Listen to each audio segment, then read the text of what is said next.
Hi everyone, I'm going to be showing you how to set up filters in your Google Apps mail account, and it helps you tremendously to manage your inbox, especially if you're subscribed to lots of listservs like I am, and you have an inbox that looks something like this on a regular basis.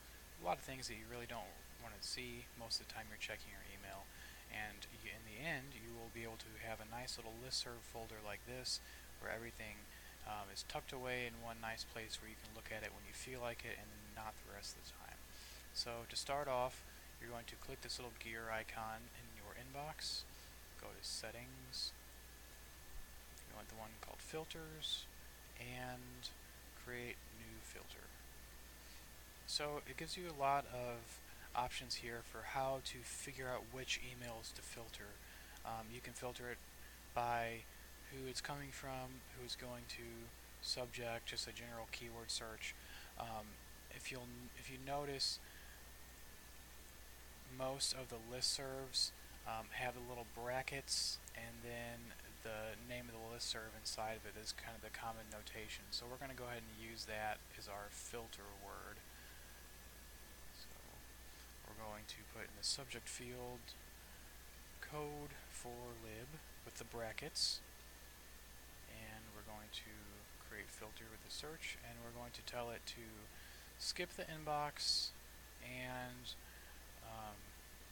we're going to apply a label to it. I already have one called listserv, but if you want to create one, you can just use new label here, and you can make it called listserv or whatever you want to name it.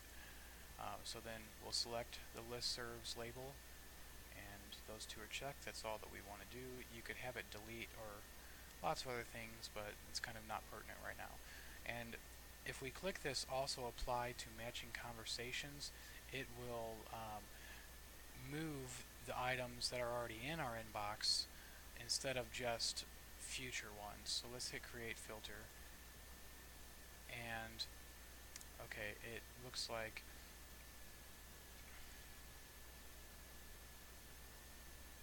all the code for lib emails are now out of my inbox. So that's nice.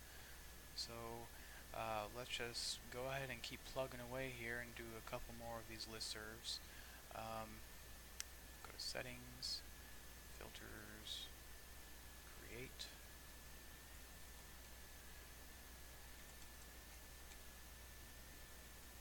You can also hit this little search button here, and it'll show you how many emails you have that match that filter.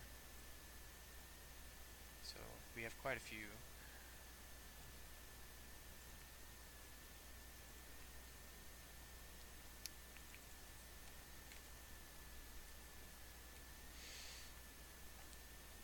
Okay, create, skip inbox, listservs, apply, and there we go.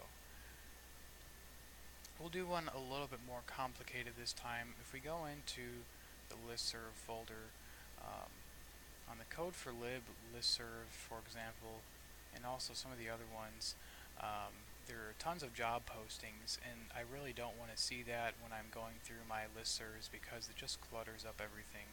So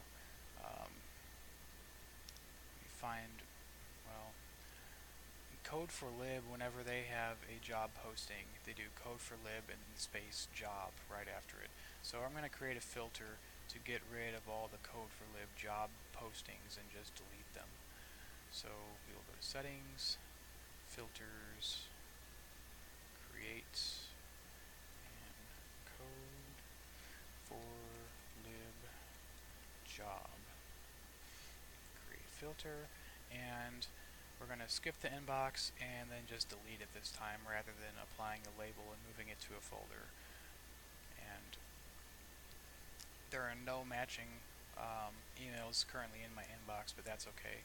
So I'm going to create that filter, and then anything now that is a code for lib job is going to get automatically deleted. So that is pretty much the entire process of creating the filters. You can get more complicated with it, but in general, that's just using a little bit more logic, and it's not really any more complicated complicated at a technical level, and I really encourage you to use the filters because it makes a big difference in keeping your inbox manageable and not getting overwhelmed and getting down to the coveted inbox zero status. So if you have any questions about filters, feel free to send me an email or just call me or ask me however you want to. And hopefully this was helpful for you. Thanks.